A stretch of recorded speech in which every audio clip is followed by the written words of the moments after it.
apparently there's this new YouTuber or VTuber to be more specific called AristocracyTV or the EristocracyTV, if I don't pronounce that.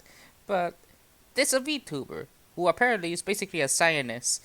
And I don't mean the cook kind, like I mean talking about the settler-colonialist fascist way of mentality.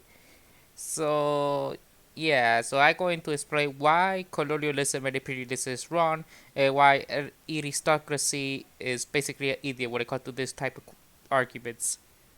First off, they have to understand that colonialism and imperialism is inherently created nation state, which is a hierarchical institution, uses the state, which is illegitimate, and the state is the only use by legal means to use violence and kill civilians. It is a destructive force. Throughout history, imperialists ventured to create colonies or client states, or protect citizens' capital investment abroad, like the Pandora Papers, for example. In order to create markets or get access to raw material and cheap labor, that's what colonies and imperialists do. That's what the Israel is doing to the Palestinian people. Not only do they want to commit genocide against civilians, but if they had the chance to take over certain areas, they can use resources. In order, if the in government spending to stimulate consumer demands in the face of recession and stagnation, maintaining a quote unquote natural level of unemployment that can be used to discipline the working class, or in Israel's case, the Palestinian people, to ensure they produce more for less, manipulate the interest rate in the world to try and reduce effects of the business cycles and undermine workers' gain in the class struggle for the Palestinian people. And because the United States has close relationship with Israel, they can get away with war crimes and committing genocide. And China, if they had the second largest like arms deal in the world, is with Israel, which is another big oopsie doosey, don't you think? And because of its history of imperialism and colonialism, not just Israel but over the world, because there is an interconnectedness between the peoples in power, especially the United States, which is currently the dominant world ultra power, not superpower, because ultra power, because there's at the moment no one that can rival the United States until recently China, but most of that is propaganda just to excuse to a second Cold War that nobody asked for. And this is the problem because outside of the West, quote unquote, or most of the rest of the world was forced to practice free trade through colonialism and unequal treaties. With these days, these policies is implemented by international organizations which impose Western dominant rules. They can go through policy and institutions they recommend to developed countries today use bad trade and industrial policy and practices that are frowned upon if you use common sense. And like for example the World Trade Organization or the IMF or the World Bank. And use these to gain advantage for the colonial settlement of these people who are already in power, when anybody who doesn't fit the quote unquote status quo will be oppressed or perceived as the other. And this is the problem when you have these things. This is like happens all the time. For example, China currently with colonization projects in Inner Mongolia, which is illegal to teach the Mongolian language, or basically doing illegal territorial gains in Taiwan, or the meritocracy technocratic unconstitutional policies in Hong Kong. And also the Tibetans, although the Tibet is not as extreme compared to others, but it still has some problems on the cultural level. And this is where the other problem where you see everywhere else, the hypocrisy of the colonialists and imperialists when they do the domination of man by man, but when they fight back, they say they're using violence. Well, they use violence all the time against the Palestinian people, and by other places in the world, like China with Inner Mongolia, Taiwan, and Hong Kong, or Japan with the people of Okinawa, or the United States with Puerto Rico, or England with Northern Ireland, or Turkey, Syria, Iraq, and Iran with Kurdistan, and Sri Lanka and Tamil and Lima, etc. You see this all the time. It is a damaging legacy of the colonial rule, with blatant pro-business bias to government decision making, where there is a collusion between colonial officialdom and whatever the economic elites at the time will be currently the United States, but in the past would be the British Empire, or even before that you have like the Dutch with the East India Company, for example. And the colonial regime has to subvert to business interests as manifest in a willingness until there is an actual change if they move away from the pro-business bias. But in order to move away with that, it's not by reform or electoral decision making, many people like to believe, but it had to be from true revolutionary struggle through armed struggle. Or some anarchists try to do propaganda of the deed and illegalism. Although I do not promote like that, because people think just kill and do chaos for the sake of it, which goes against the values of the anarchists. But regardless, some people don't even know what anarchists mean. But conservatism is very easy. It's like, I'm good, you're bad. You don't need two brain cells to subscribe to conservatism or fascism. But to subscribe to Marxism or anarchism or anything like that, you need to have like a PhD level understanding of political philosophy, which is a problem. That's why it's hard to get into easily.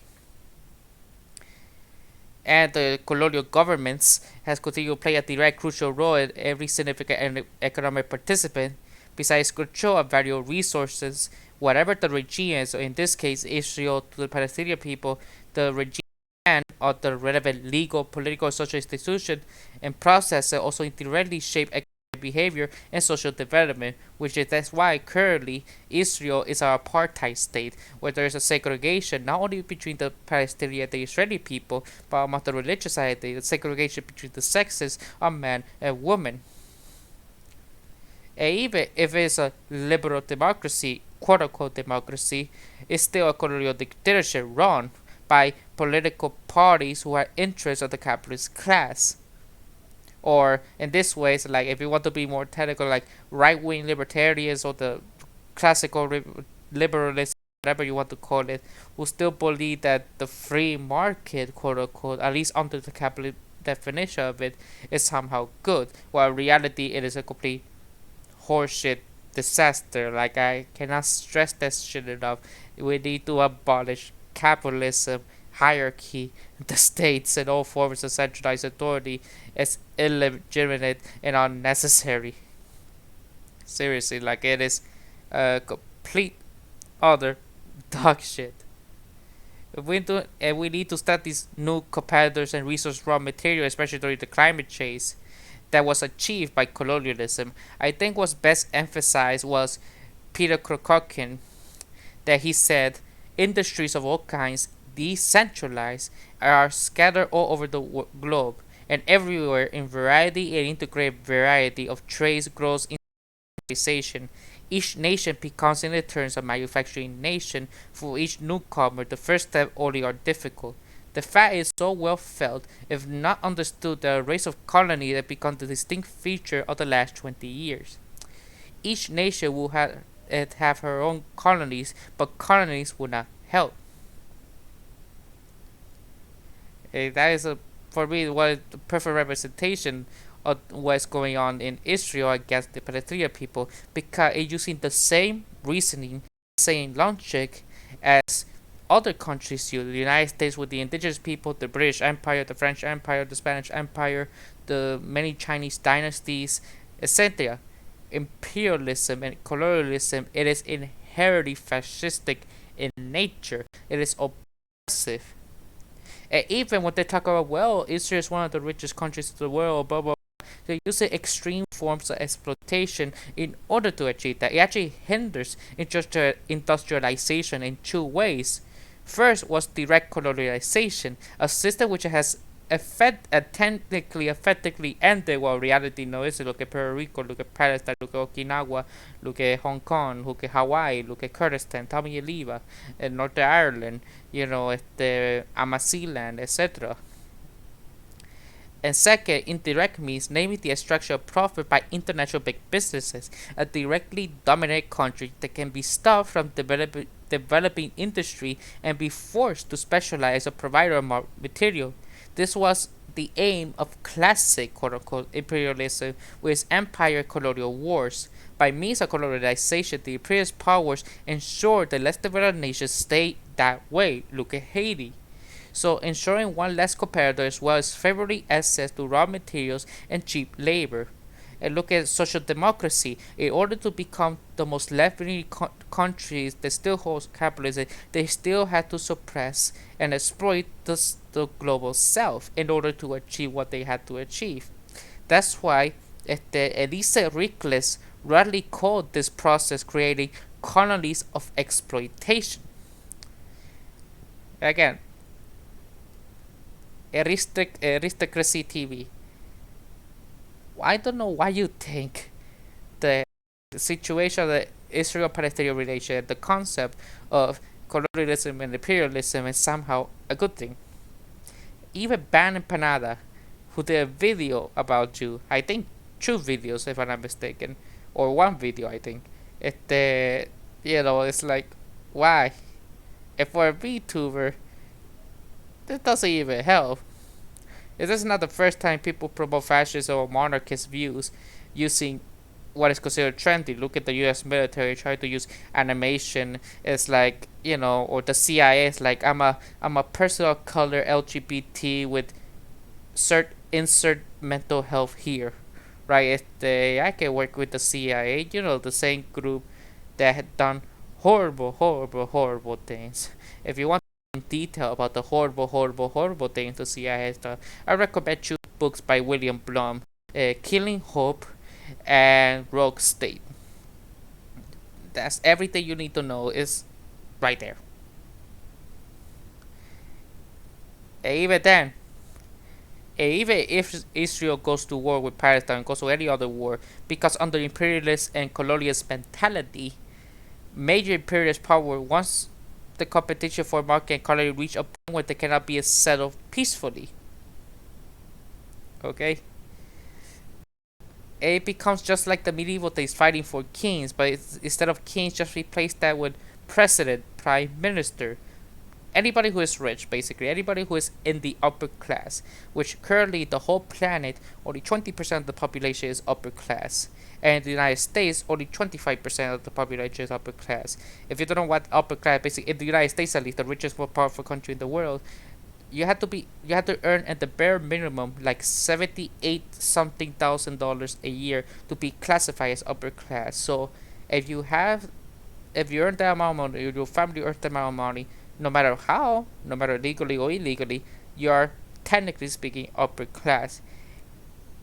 So, and if you are white, straight, and a Christian, more specifically Protestant in the United States, specifically from the Episcopalian Church or at least the Presbyterian Church, you're saying you have all the privileges in the world, okay? Especially if you join a secret society like the Freemasons, because again, networks and connection, even though according to Freemasons you're not supposed to do that, but the positivism is the thing.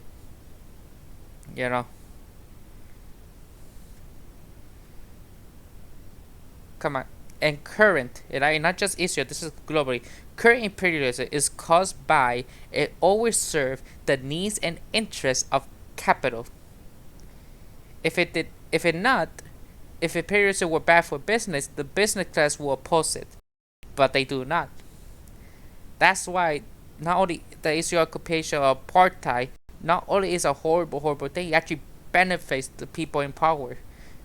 But I can partly explain why colonialism of the 19th century is no more the other reason being a social resistance to foreign domination, which helped make imperialism bad for business, or US imperialism to gain access to the market after the Second World War.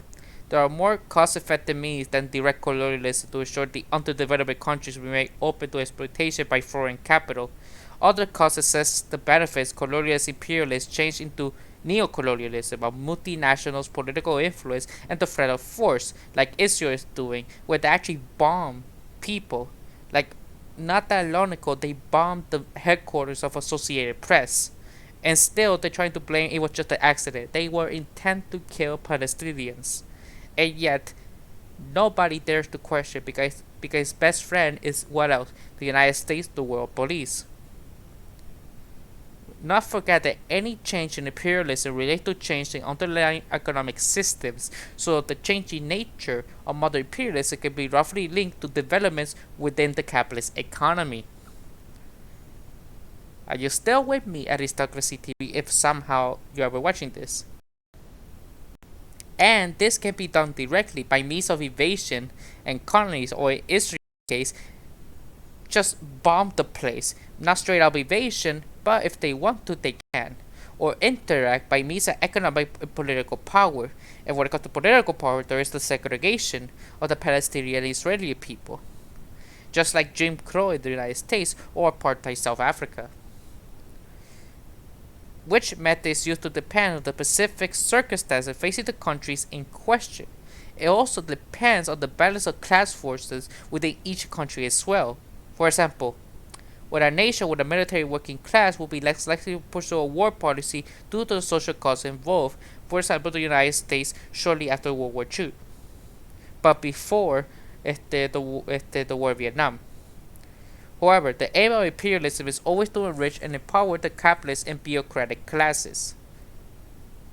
Okay? Never forget that.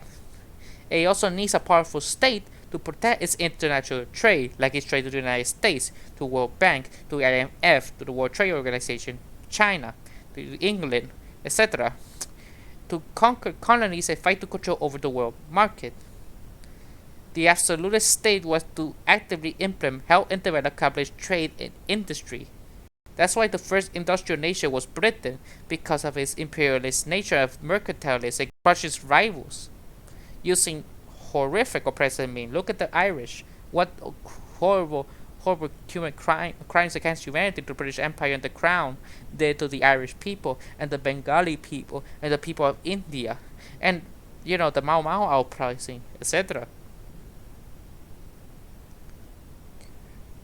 And to allow access again to cheap material raw materials, placing capital for land as part of the process economy will seek to increase the size of quote-unquote friendly markets.